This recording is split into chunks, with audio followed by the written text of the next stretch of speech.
The one surprising guest Johnny Carson couldn't stand. Johnny Carson's Tonight Show was popular. The late-night chat show is the most current live television genre. The Johnny Carson Show is historic, but it had issues. Carson's comedy and personal life were imperfect. His 4 unsuccessful marriages and the visitor Carson hated may surprise you. He even made celebrity jokes. Unhappy husbandry. Johnny Carson was no saint. Despite his name, Carson was known to mistreat others. Aren't married people happy and in love? Carson publicly humiliated his new bride on their honeymoon. Carson and his 4th wife, Alexis Moss, honeymooned in Italy aboard a boat in 1987. Carson became irritable and yelled at his new wife. He informed her in front of others, "We've been married for 3 weeks," following a little comment he didn't like. "If you say it again, this marriage won't survive 3 weeks." As we'll see, Carson was so harsh that many celebrities refused to appear on his program. Another strained relationship. Johnny Carson has 3 boys from his first marriage and none from his other 3. His son Rick Carson battled mentally. Mental disease was unheard of then. Johnny's former manager and agent, Henry Bushkin, and Rick Carson's father refused to see him in a psychiatric institution. His narrative ends poorly. Rick's car crashed 125 feet down an embankment at Morro Bay, California on June 21, 1991. Instant death. Johnny's performance honored his son, but their connection remained difficult. Carson Unleashed. Johnny Carson was a drinker with a nasty attitude. NBC had a lavish 25th anniversary gala in October 1987. Carson's son Rick, who had a major issue, attended on the Queen Mary. When Johnny went to check on Rick, they fought. Network executives, reporters, Carson's family, and friends were aboard the ship. Witnesses said Carson attacked. Angered, he yelled. Johnny lifted his hands to hit his kid, but someone stopped him. Put down the bottle. Many people remember Johnny Carson as nasty because he was harsh when he was drunk. Carson drove his DeLorean drunk in 1982. His misdemeanor play was no contest. Carson earned 3 years probation. A driver's alcohol program was part of his probation. He could only drive to and from work, and he couldn't carry people or animals. Carson spills all in 60 minutes. Carson accepted his addiction. He avoided the media because he knew he had a problem. His show and addiction jokes altered. Carson told 60 Minutes in 1977 that he drank and struggled. "I can't tolerate booze." "Don't," Carson said. "Oh, Ed and I have had some wonderful times in the past." Interesting alcoholism ideology. However, his mean-spirited remarks about others didn't work. Johnny and Joan, doomed from the start. Johnny Carson's second marriage to Joan Copeland was notorious. Pan American World Airways hired Copeland as a stewardess. She initially dated Johnny in 1960 while he hosted Who Do You Trust? The Carsons divorced in 1972 after a 9-year marriage. She helped her ex-husband's TV legacy survive. She supported him in his work. An affair to remember. Henry Bushkin, Johnny Carson's former agent, released a tell-all on Carson in 2013. The book revealed Carson's second wife, Joan Copeland, had an affair with Frank Gifford. Henry claims Johnny requested he locate proof at their shack instead of filing for divorce. Henry also added that Johnny started crying at the prospect of his wife cheating on him and was carrying a handgun on his hip, but he didn't say why. Jealous Johnny's dirty work. Henry Bushkin, the lawyer, first declined to gather evidence, but later discovered lingerie and other embarrassing stuff. Johnny headed to the bars with Ed McMahon after discovering the cheating. Frank married Kathy Lee. Kathy Lee laughed about the reports on Today. Kathy's husband stated he couldn't remember, and maybe. Frank married Kathy in 1986, 15 years after the alleged affair. Rare moment relaxing at home with first wife Jody. Johnny initially married Jody Morrow Walcott in 1948. Disagreements and adultery on both sides destroyed it from the start. In 1963, Carson married Joanne Copeland. 83-year-old Jody died in 2015. Johnny and Jody at Home Near the Pool from 1956. No hope for Johnny. Bob Hope's hearing and vision were deteriorating. Carson got increasingly irritated by Hope's guest visits. Hope's difficulty understanding Carson's queries tested his patience. Carson had to follow the staff's notes exactly. Hope may respond differently if he asks a question out of sequence. Hope continued appearing on television, exposing his flaws to the country. One writer remembers Carson becoming irate after a Hope show. Carson told his writer, "If I ever end up like that, guys, I want you to shoot me." Carson gets around. Carson was a serial womanizer. He dated Playboy model Angel Tompkins during his bitter divorce from Joan. He was cautioned that telling his wife's lawyer would jeopardize any settlement. His third wife, Joanna, knew about the cheating. He gave her lavish presents, including a Pierre apartment, a Rolls-Royce Corniche, and jewels to make up for his numerous misdeeds. Their marriage suffered. Let's see who Johnny Carson blamed for his marital problems.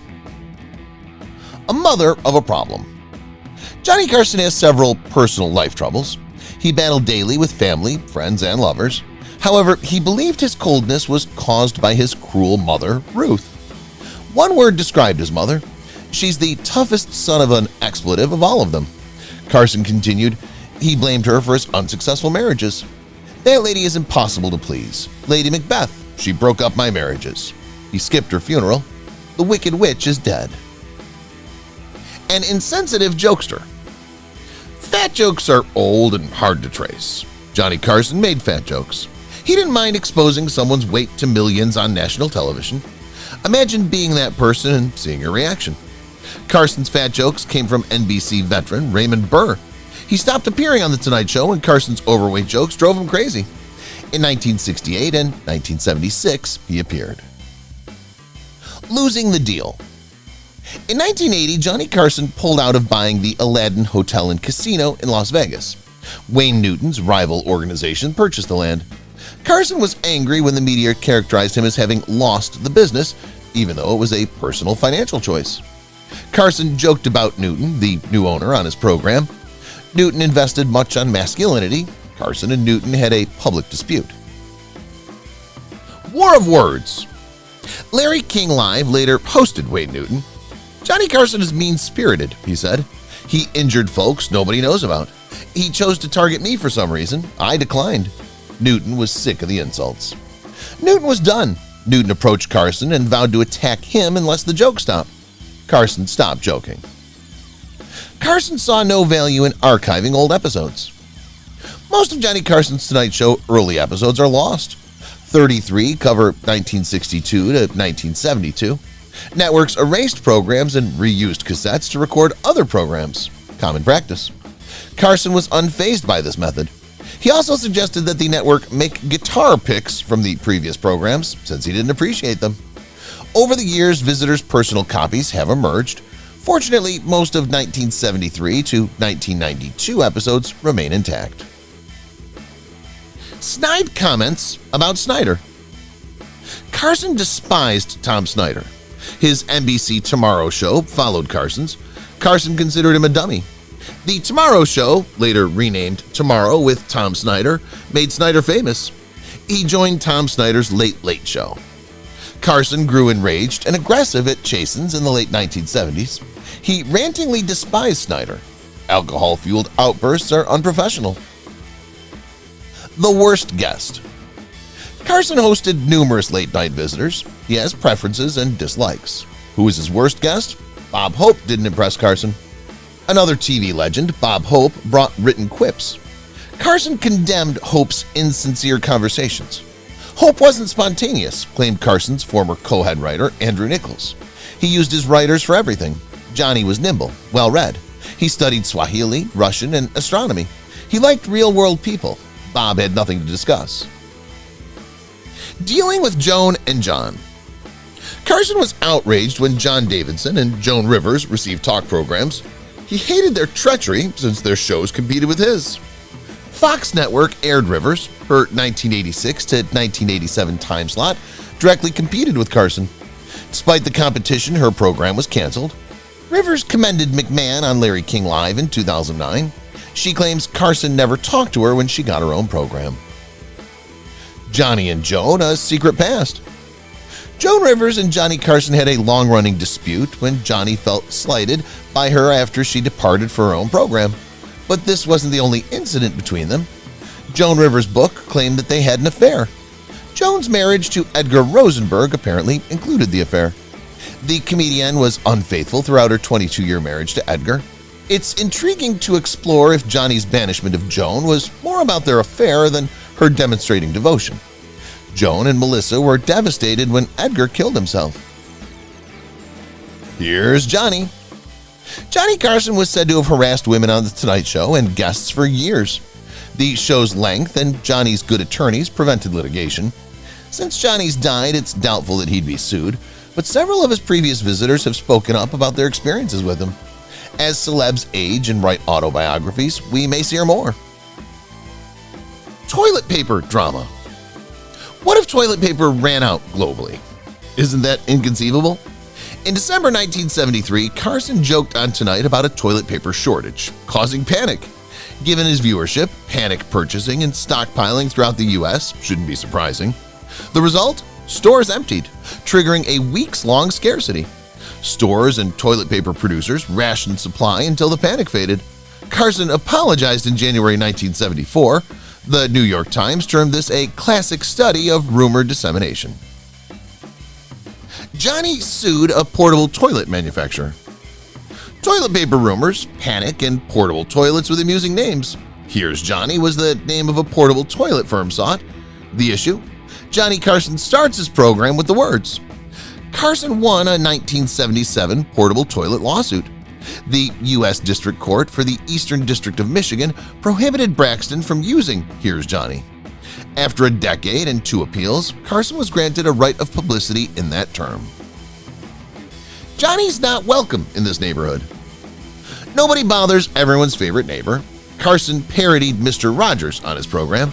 He portrayed a villainous Mr. Rogers who encouraged youngsters to steal money from their parents to fund his program, which was a disaster. The skit did not impress Fred Rogers. Mr. Rogers' program was about compassion, love, and neighborliness. Being a nice neighbor, Carson apologized to Rogers for his farce and mockery. Frank Sinatra's personal favor. Sinatra produced Reagan's 1981 inaugural gala. Sinatra wanted Johnny Carson to host the event as a personal favor and would take it personally if Carson declined. Carson consented, but the event was going poorly. Carson, a World War II Navy veteran, remarked, "Ronnie does know that I answered my country's call once already, doesn't he?" The host was unhappy. Carson often criticized Sinatra. Dean Martin's drunken appearance broke him. Carson didn't introduce him. Johnny loses faith. Carson's 2005 death prompted several tributes. The king of late night left a lasting legacy and died alone. Carson was pessimistic about television's prospects. Not long before he died, Johnny went to dinner with Gary Shandling and Jerry Seinfeld and apparently went on about his disappointment in the direction television was going, with its tabloid nature and reality garbage, recalled director Peter Jones. He had said he was sickened by what was going on, and he was glad he got out of it. Carson can't take it. Little by little, people I've known and been, Richard Little's 2016 book, claimed Johnny Carson loathed him. Richard said that Johnny's thin skin disqualified him from the program. Richard stated Johnny could dish it out but not take it. Johnny may have despised Richard's imitations. Paul Lynde also despised Richard's impersonations. Johnny's biographer, lawyer Henry Bushkin, said Richard brought out the worst in Johnny. Johnny was a nasty drinker, therefore some aspect of his hate of Richard is alcoholism. Johnny's pretty blonde. Carol Wayne portrayed the matinee lady on The Tonight Show with Johnny Carson. Many said Carol was the best ditzy blonde bombshell. She had a similar role on The Red Skelton Show. Carol's collapse and unexplained death were caused by her work on The Tonight Show. Johnny subsequently asked for a 60-minute Tonight Show, which he got. Blonde bombshell downfall. Late Night with David Letterman replaced The Tonight Show. The show's shortening eliminated blonde beauty, Carol Wayne's role. Carol apparently used drugs to deal with financial difficulties. Carol dated shady individuals like used car dealer Edward Durston. Ed left Carol on the beach after a fight in Mexico. A mysterious death. After Ed Durston left Carol Wayne on the beach, her corpse was located in a Mexican bay. She was completely dressed in 4-foot water. Her death was surprising since she tested negative for drugs. How she drowned in shallow water was unknown. Hotel staff recognized Carol and Ed. Ed fled and left Carol's bags at the airport. Many think Ed Durston killed Johnny Carson's sidekick. When the jokes are not par for the course. In 1957 to 1962, Jack Paar hosted The Tonight Show. Paar interviewed Fidel Castro and asked Mickey Rooney to quit the show. Jack Paar's final straw was a censored joke. The joke was outrageous back then, but tame now. He left the performance midway through. "I'm leaving The Tonight Show. There must be a better method to make money. I always liked you." An open door for Johnny. Paar left the nation after walking off set. After 2 years, he left. After many years, he left due to his first outburst about censorship. He said that the timetable was too much. Jack's departure made way for Johnny Carson's iconic run. Johnny loves his pageants. Bert Parks was known for narrating beauty pageants. Bert hosted the Miss America pageant for 20 years. He sang "There She Is, Miss America" famously. Producers decided Bert was too elderly and fired him in 1979. Miss America wanted younger viewers. Johnny Carson was horrified. Johnny even campaigned on air to restore Bert, but failed. A Night with Johnny Carson. Private Johnny Carson tapes circulated in 2014. His wife recorded the recording. Johnny was young with black hair on tape. TMZ said that his estate rejected the recording and threatened to sue if it was leaked. The vendor could only sell it to individual collectors, not companies, so someone undoubtedly bought it. Some cassettes still are online. Since Johnny would disapprove, it's lucky this occurred after his death. Monkey business. Johnny Carson mocked the incident, especially the yacht Gary Hart and Donna Rice were seen aboard. Monkey business. Isn't it reassuring to know that the identity of the next president of the United States could be decided in large part by Johnny Carson's joke writers, said television reviewer Greg Dawson. Is this democracy great? Late-night comedians laughed about several political scandals for years. Carson can't relate. Morrissey was famous in the 1990s. Unfortunately for Bill Cosby, Morrissey fans packed The Tonight Show with Johnny Carson episode. The youthful audience went Beatles crazy for the sad singer, not Bill Cosby or Johnny Carson. Carson's speech sucked, and he seemed furious with Ed McMahon. Bill also failed to adapt his stand-up to the audience. The youth of the moment irked both men. Bill would subsequently be involved in a serious controversy. The Octopus and the Guppy. Sally Field discussed her Johnny Carson memories on Watch What Happens Live with Andy Cohen. Her connection with the late-night icon is odd. Sally told Andy Cohen that she and Johnny were the octopus and the reluctant little guppy. Andy Cohen told her he was all hands with you. She clearly meant octopus here. Sally said that she never liked Johnny but couldn't say no. Sally Field fakes crazy. Sally said on Watch What Happens Live that she had no clue how to say no to people. She stated her only escape was to tell people I had lost my mind. She admitted to using this reason with Johnny. Sally informed him that she was having a breakdown and being sent away. I couldn't say I'm truly not into this. I'm sorry was all I said. Leave me, they're housing me. This is a sad yet funny way to break up. If it wasn't going to be Johnny. Bob Crane, a humorous radio and TV host, was supposed to replace Jack Paar on The Tonight Show. Luckily for Johnny, Bob declined the job because he wanted to act and eventually appeared on Hogan's Heroes, which made him famous. Bob died mysteriously in his hotel room in 1978, bludgeoned to death. Weapon never discovered. In 2016, DNA testing revealed a new suspect for Bob Crane's killing. The DeLorean would have come in handy. Engineer and car executive John DeLorean created the Back to the Future DeLorean vehicle. Johnny Carson was a major investor in John DeLorean Motor Company. In 1982, DeLorean attempted $24 million in drug trafficking. A sting operation recorded DeLorean. He was acquitted after alleging police entrapment, but lost his reputation. His company and Johnny Carson's investment failed. Carson didn't mingle with the guests. Carson avoided the guests before and after the interview. Orson Welles, a regular visitor, recounted Carson's workers' surprise when he visited Welles before the interview. Carson opposed Merv Griffin, Mike Douglas, and Dick Cavett. Only when really amused, he laughed during interviews. He interrupted guests if he wasn't impressed. Karnak the Magnificent. Karnak, a mystic from the East who could divine answers, was one of Carson's recurring characters on The Tonight Show. 1964's Tonight Show launched Carson's persona.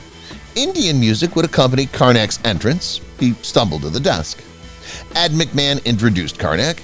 No one knows the contents of these envelopes, but you, in your mystical and borderline divine way, will ascertain the answers, having never before heard the questions. Carson made the rules. The Tonight Show was the most lucrative 1970s television show. The sitcom earned NBC $50 to $60 million annually, or $180 to $220 million in now currency. Carson scheduled the best of Carson repeats during this time. He threatened to switch networks if he wasn't satisfied. In 1980, he controlled the show's duration and threatened to resign if the network didn't grant him additional time off. Carson was indirectly responsible for SNL. NBC created Saturday Night Live to cover Saturday evenings after giving in to Carson's request for a shorter week. Season 42 of the program is successful. The network shortened the broadcast from 90 minutes to 60 minutes to satisfy Carson. His last 90-minute program aired September 12, 1980. Carson believed a shortened program would go faster and allow them to interview better guests. Carson's first episode is lost forever. Carson's first Tonight Show broadcast is undocumented. There's a visual and audio clip of Groucho Marx's introduction and Carson's debut monologue on October 1st, 1962. Marx advised Carson, "Don't go to Hollywood," in his first episode. On the first program, the talk show presenter joked, "I want my Nana." November 1962 is the earliest black and white video. Jake Ehrlich Sr. appears in the earliest color recording from April 1964. Carson's sidekick. Johnny Carson joined Ed McMahon on ABC's Who Do You Trust? They didn't immediately click. McMahon subsequently said their first encounter was about as exciting as watching a traffic light change. They joined The Tonight Show in 1962. McMahon's Here's Johnny introduced Carson for over 3 decades. McMahon was known as the human laugh track and toy maker to the king for his boisterous chuckle. Early on, McMahon hosted the first 15 minutes. McMahon's famous pop culture intro. The Shining included McMahon's Here's Johnny introduction. Jack Torrance, played by Jack Nicholson, uses the words to axe his wife and kid. It was named the scariest movie scene of 2013. Trading Places, 1983, used the phrase. Weird Al Yankovic used it on Polka Party in 1986. Here's Johnny quotes McMahon. Used elsewhere, Johnny Cage from Mortal Kombat used it in 1992, and Johnny Bravo of Better Call Saul used it in 1997 and 2015. McMahon's role was never defined. "My role on the show was never strictly defined," McMahon stated. "I completed tasks as necessary. I moved the sofa and stayed quiet when he didn't need me. I conducted audience warm-up, commercials, and co-hosted the first 15 minutes. I did many sketches. I had to assist him and help him get to the punchline while seeming to do nothing." McMahon's financial problems. Ed McMahon lost his Beverly Hills house in 2008. He owed $644,000. Citibank sued him for $180,000. On Larry King Live, he and his wife discussed their financial troubles, noting that many believed they were affluent due to McMahon's popularity and lengthy Hollywood career. They didn't have millions of dollars, Pamela McMahon stated. McMahon was accused of paying a divorce attorney $275,000 that year. They engaged her to defend McMahon's daughter in a matrimonial matter. Trump offered to help McMahon. After learning about McMahon's financial troubles, Donald Trump, then a real estate billionaire, offered to buy the property and lease it back to him so he could stay there and not lose it to Countrywide Financial. A McMahon spokesman said the celebrity had instead sold it to a private buyer. For Mr. Trump, this acquisition was not business-related, but as he stated, it meant to help out an American icon, said Michael Cohen, Trump's special counsel. If another buyer should emerge who will create the benefit Mr. Trump sought for Ed McMahon, then he's clearly pleased. Remembering Ed's laugh. McMahon died a year later, age 86. He had several health issues and had injured his neck 2 years prior. No cause of death was given. It's impossible, I think, for anyone to imagine The Tonight Show with Johnny Carson without Ed McMahon, Conan O'Brien said on The Tonight Show after his death. Ed's chuckle was the show's music. The most iconic two-shot in broadcast history was developed by McMahon and Carson. Never again. Harry Belafonte made history.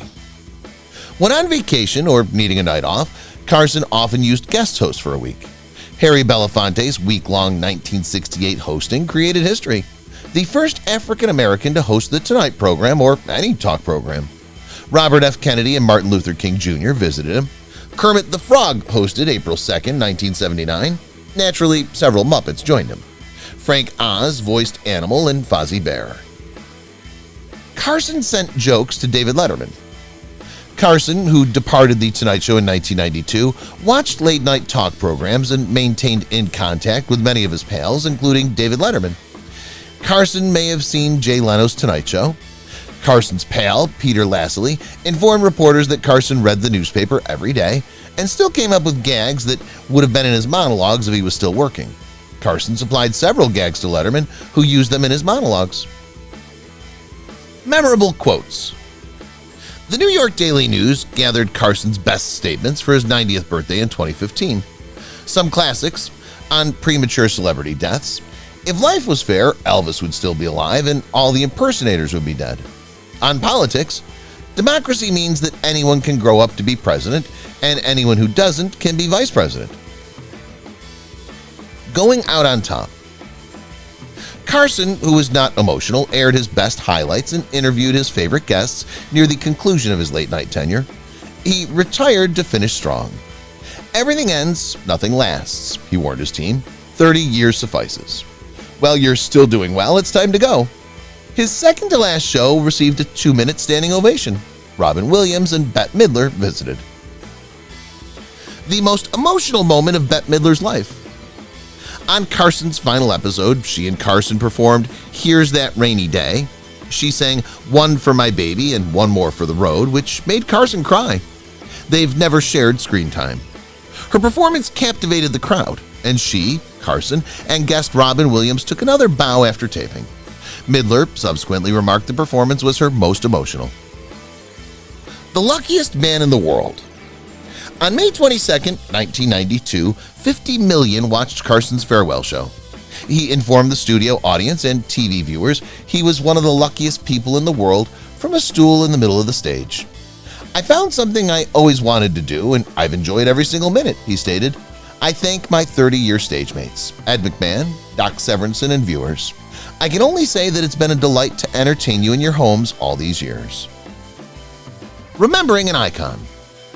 Carson's friends pondered his legacy after his 2005 death. All of us who grew up on Johnny Carson had 3 decades in which to go to sleep with a smile, observed actor and comedian Steve Martin. He enjoyed laughing, making you laugh, especially comedians and performers. His occasional touch of boyish naughtiness made America a sweet and kind place to be, Martin said. He, without a doubt, enriched our nation. No one has had as much impact on television as Johnny, remarked Tonight Show host Jay Leno. He was exemplary.